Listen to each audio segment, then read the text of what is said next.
శ్రీమాత్రే నమః, శ్రీ గురుభ్యో నమః. తదుపరి కన్యారాశి. కన్యారాశి వారికి సంబంధించి ఉన్నటువంటి జూలై నెలలో కాలసర్ప దోషానికి సంబంధించి కరెక్ట్ గా చెప్పాలి అని అంటే అన్ని రాసుల వాళ్ళు కూడా మనం ఇప్పటి వరకు మేషరాశి నుండి సింహరాశి వరకు చూసుకుంటే రాహుకేతుల మధ్యలో ఉన్నారు. అంటే కేతు నుంచి రాహు అపసవ్య దిశలో వెళ్తాడు కాబట్టి ఈ కాలసర్ప దోషానికి సంబంధించి ఇలాంటి పరిణామాలు ఉంటాయని చెప్పొచ్చు. కానీ ఈ యొక్క ఈ యొక్క కన్యారాశి వారు ఏంటంటే రాహు నుంచి కేతు మధ్యలో ఉన్నారు.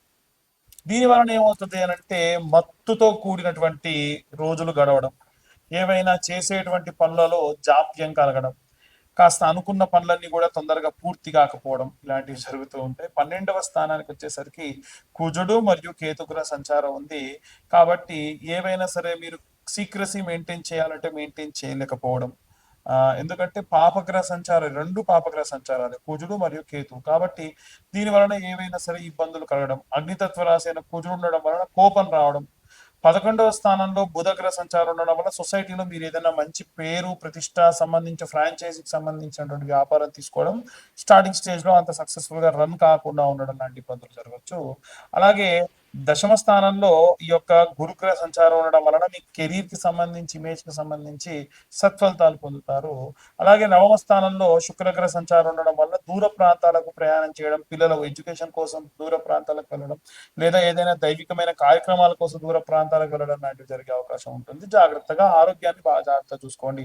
7వ స్థానంలో శనిగ్రహ సంచారం ఉంది కాబట్టి మీ మ్యారిటికల్ లైఫ్ లో ఏదైనా సరే ఒక గట్టి హార్ష్గా మాటలు డిస్కషన్స్ రావడం మీకు మీ భార్యకి మధ్యలో, లేదా కొత్తగా పెళ్లి కుదిరినటువంటి వాళ్ళకు కూడా బాధ్యతలు మీద పడడము. అలాగే మ్యారేజ్ కి సంబంధించి కుదిరిన తర్వాత అంత బాగానే అవుతుంది కానీ అయినా సరే ఏదైనా ఇబ్బందులు కలిగే అవకాశాలు కనిపిస్తూ ఉంటాయి. ఇవంతా కూడా గోచార రీత్యా జరిగేటువంటి విషయాలు మాత్రమే. అలాగే 6వ స్థానం హెల్త్ కి సంబంధించి అది రాహువు మరియు ఆ ఈ యొక్క సేవకు సంబంధించి ఆరోగ్యానికి సంబంధించి కాబట్టి చాలా జాగ్రత్త వహించాలి. ఇవన్నీ కూడా గోచార రీత్యా జరిగేటువంటి విషయంలో 2025 సంవత్సరంలో కేవలం 2025 రూపాయలు తీసుకొని మీ పూర్తి జాతకం మీకు అందిస్తున్నాం. దానికి కాను మీ పేరు, మీ date of birth, time, place ఖచ్చితంగా కావాలి. ఎవరైతే ఈ జూలై నెలలో జాతకం చెప్పించుకుంటారో వారికి ఉచితంగా కరుంగలి మాల మన ఛానల్ సబ్స్క్రైబర్స్ కి మాత్రమే మీ దాకా అందించడం జరుగుతుంది. వీటి కొరియర్ ఛార్జెస్ మాత్రమే ఎక్స్ట్రాగా తీసుకోవడం జరుగుతుంది. ఇక అన్ని వర్గాల వాళ్ళు ఎలాంటి రెమెడీస్ తీసుకోవాలి, ఎలాంటి మంత్రపఠనం చేయాలనే విషయాలు ఇప్పుడు మనం తెలుసుకుందాం. ఇది జూలై నెలలో కాలసర్ప దోషానికి సంబంధించినటువంటి విషయం. జూలై నెలలో మనకి రాహువు కేతువుకు మధ్యలో మిగిలిన గ్రహాలన్నీ చిక్కుకొని ఉన్నాయి. ఎప్పుడైనా సరే రాహువుకు కేతువుకు మధ్యలో మిగిలిన గ్రహాలన్నీ చిక్కుకొని ఉంటే అది కాలసర్ప దోషం కిందికి పరిగణలోకి తీసుకుంటారు. అయితే ఈ రాహుకేతువులకు మధ్యలో గనక ఈ యొక్క గ్రహాలన్నీ చిక్కుకొని ఉంటే మరి అందులో ఏ గ్రహాలు అనుకూలంగా ఉన్నాయి, ఏ గ్రహాలు అనుకూలంగా లేవు, దానివల్ల ఎలాంటి పరిస్థితులు ఉంటాయి, ఇవన్నీ కూడా మనకు ఈ యొక్క కాలసర్ప దోషం ఉన్నటువంటి కాలంలో తెలుస్తుంది. కాలసర్ప దోషం ఉంటే ఏమవుతుందనంటే పనులు సజావుగా సాగవు, ఏవైనా సరే అనుకున్న పనులు అనుకున్నట్టుగా జరగవు, దగ్గర దాకా వచ్చి వెళ్ళిపోవడము, అలాగే ఆరోగ్య సమస్యలు రావడము ఇలాంటివి వస్తూ ఉంటాయి. అంటే అంత శ్రేయస్కరమైన కాలం కాదు. అయితే ఇప్పుడు ఈ గ్రహాలు ఎక్కడెక్కడ ఉన్నాయి, దాన్ని బట్టి ఎలాంటి పరిస్థితులు ఉంటాయి అనే విషయానికి వస్తే మనకు ఉన్నటువంటి గ్రహాలన్నీ కూడా చూసుకుంటే రాహు తర్వాతకి శని, ఆ తర్వాతకి శుక్రుడు 3వ స్థానంలో రాహువు నుంచి, చతుర్థ స్థానంలో గురువు, అలాగే పంచమ స్థానంలో బుధుడు, అలాగే షష్టమ స్థానంలో కుజుడు మరియు కేతు గ్రహాలు చిక్కురున్నాయి. ఇలా ఉన్న సమయంలో ఎవరన్నా ఇనుముకు సంబంధించి పనులు చేసే వాళ్ళకి అనుకూలంగా ఉంటుంది. శుక్రుడికి సంబంధించి అంటే ఎవరైనా సరే ఒక కాస్మెటిక్స్ కానీ, బ్యూటీకి సంబంధించి కానీ, అలంకారానికి సంబంధించి కానీ, సినిమా వాళ్ళకి అనుకూలంగా ఉంటుంది. అలాగే రాజకీయ నాయకులకు అనుకూలంగా ఉంటుంది. కానీ ఎవరైతే ఉద్యోగస్తులు ఉన్నారో ఉద్యోగస్తులు ఎవ్వరికి కూడా బాగాలేదు, రెసిషన్ తో కూడినటువంటి కాలం అని చెప్పొచ్చు. బిజినెస్ పరంగా కూడా వ్యాపారస్తులు కూడా చాలా నష్టపోయేటువంటి కాలము. అలాగే కుజుడు మరియు కేతువు ఎప్పుడైతే కలిసి ఉందో ఆ సమయం కూడా అంత శ్రేయస్కరం కాదు. కాబట్టి ఏం చేయాలి అని అంటే అందరం ఈ రాశివారు ఆ రాశివారని కాదు, ఇంట్లో ఉన్న చిన్న పిల్లలు పెద్ద పిల్లలు అని కాదండి, అందరూ కూడా చేయవలసినటువంటి పని ఏమిటి అని అంటే సుబ్రహ్మణ్యేశ్వర స్వామి ఆరాధన చేయడం మంచిది. సుబ్రహ్మణ్య ఆరాధన విశేష శక్తినిస్తుంది. కాస్త డబ్బున్న వాళ్ళు ఏం చేయండి అంటే ఏ స్కందగిరి టెంపుల్కు అక్కడ అభిషేకం చేయించడము, పళని కానీ, కుక్కి కానీ, అలాగే ఈ యొక్క సుబ్రహ్మణ్యేశ్వర స్వామి క్షేత్రాలు ఎక్కడెక్కడ ఉంటే అక్కడక్కడికి వెళ్ళి దర్శించుకొని రావడం మంచిది. మనం అంత దాకా వెళ్ళి చేయలేమండి, కాస్తలో కాస్త మన ఇంటి దగ్గరే మనం ఏవైనా చేయగలమా అంటే, మనము ప్రతి మంగళవారము, ఈ నెలలో ఉన్నటువంటి అన్ని మంగళవారాలు కూడా జూలై నెలలో జంట నాగులు ఉంటాయి కదా, జంట నాగులకు ఇప్పుడు నేను చెప్పిన విధంగా మీరు పూజ చేసుకోండి. ఒకటి, ఒక 2 లీటర్ల వాటర్ బాటిల్ తీసుకోండి, ఎంగిలి చేయకుండా ఆ నీళ్లు మొదటి వారం దేవుడికి వాడండి, రెండో వారం నుంచి బాటిల్ దేవుడి పూజకే పక్కకు పెట్టుకోండి. అయితే ఈ తీసుకెళ్ళినటువంటి పదార్థాలు ఏమేమి తీసుకెళ్లాలంటే, వాటర్ బాటిల్ ఒకటి, అలాగే పాల ప్యాకెట్, అది కూడా ఆవు పాల ప్యాకెట్ ఒక 10 రూపాయలతో 20 రూపాయలతో తీసుకొని వెళ్ళండి. అలాగే ఒక 5 నుంచి 10 రూపాయల క్వాంటిటీ కల పసుపు కుంకుమ, 5 రూపాయల పసుపు, 5 రూపాయల కుంకుమ, అలాగే కొంత గంధం, అలాగే ఒక్క 10 రూపాయల పూలు, అంతే, ఎక్కువద్దు. ఒక కొత్త మట్టి చిప్పలు ఒక 2, 3 ఒత్తులు, 10 రూపాయల నెయ్యి ప్యాకెట్, ఇంతే కావాల్సినటువంటి పదార్థాలు, ఇంతే. ఏదైనా పండు తీసుకెళ్తే ఒక 2 అట్టిపళ్ళు, అంతే. మొట్టమొదలు జంట నాగుల దగ్గరికి వెళ్ళి మనసులో ఈ పూజ చేసినంతసేపు కూడా ఓం నమో స్కందాయ నమః అన్న మంత్రం చెబుతూ ఆ నీళ్లను పోసి శుభ్రంగా తుడిచేసి ఆ శిలను సగం వరకు వాడుకొని, నీళ్లు మొత్తంగా పోయకూడదు, పాల ప్యాకెట్తోని పాలు పోయండి, ఆవు పాలు, తర్వాతకి మళ్ళీ నీళ్లు పోయండి, తర్వాతకి ఇంత చిన్న ఆకు కానీ పేపర్ ప్లేట్ కానీ తీసుకుని దాంట్లో పసుపు మరియు గంధము, పసుపు తక్కువ గంధం ఎక్కువ కలుపుకొని ఆ శిల మొత్తానికి కూడా చందన లేపనాన్ని రాయండి.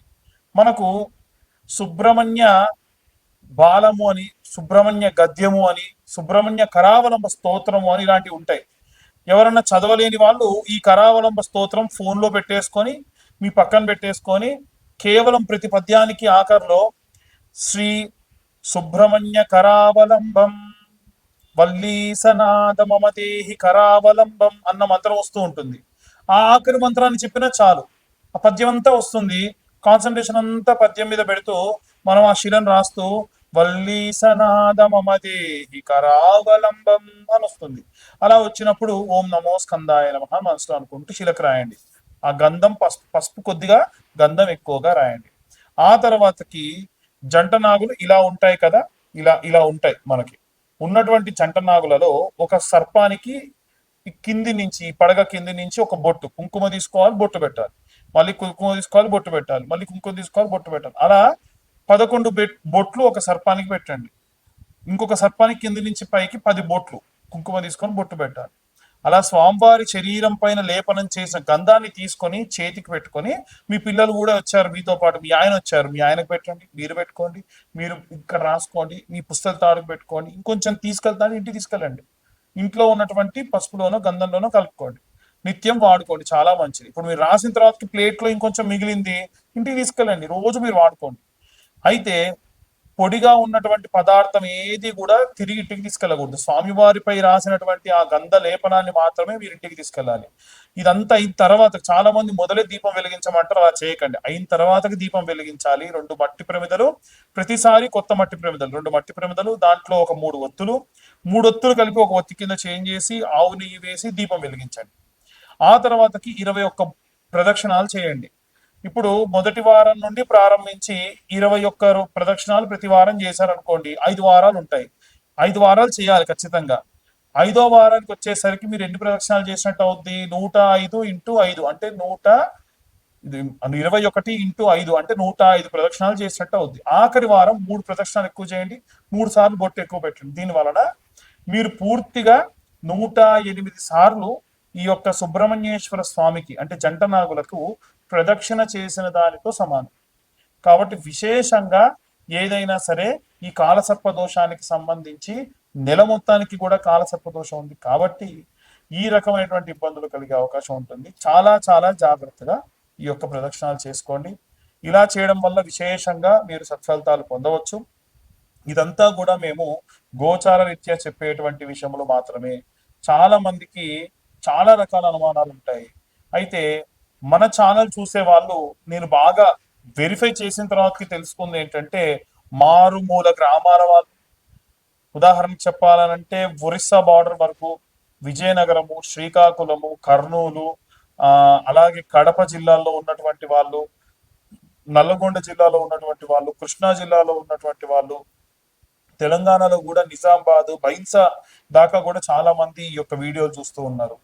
అందరూ ఏంటంటే జాతకం చెప్పించుకోవాలన్నటువంటి ఇది ఉంటుంది, కానీ డబ్బులు వెచ్చించడానికి ఇబ్బందులు పడుతూ ఉన్నారు. వారి కోసం ప్రత్యేకంగా ఈ నెలలో ఇవంతా కూడా గోచార రీత్యా చెప్తున్నాం. పూర్తిగా జాతకం తెలుసుకోవాలంటే మీ పేరు, మీ date of birth, time, place కింద ఉన్న నెంబర్కి ఒక్కసారి మీరు వాట్సాప్ చేయండి. ఈ జాతకం అంతా కూడా 65 నుండి 70 పేజీల్లో మీకు అందించడం జరుగుతుంది.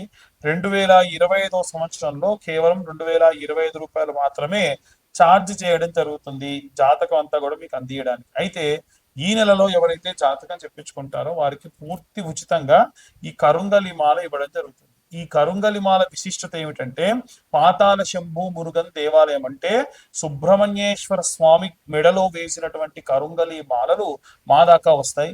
మళ్ళీ మేము కూడా హోమంలో పెట్టిన తర్వాతకే మీకు ఇవి ఇస్తూ ఉంటాం. కాబట్టి ఆసక్తి కలవారు కింద ఉన్న నెంబర్ కాంటాక్ట్ చేయండి. జాతకం చెప్పించుకుంటాం కానీ మాకు కరుంగలి మాల వద్దన్నా రూ. 2025. ఎందుకంటే కరుంగలి మాల నేను నా ఇంట్రెస్ట్ కొద్దీ మీ దాకా ఉచితంగా ఇచ్చేటువంటి ప్రయత్నం చేస్తూ ఉన్నాను. ఆసక్తి కలవారి కింద ఉన్న నెంబర్ కాంటాక్ట్ చేయండి. పూర్తిగా ఈ యొక్క జాతక విశ్లేషణ గురించి తెలుసుకోండి. సర్వే జన సుఖినో భవంతు. స్వస్తి.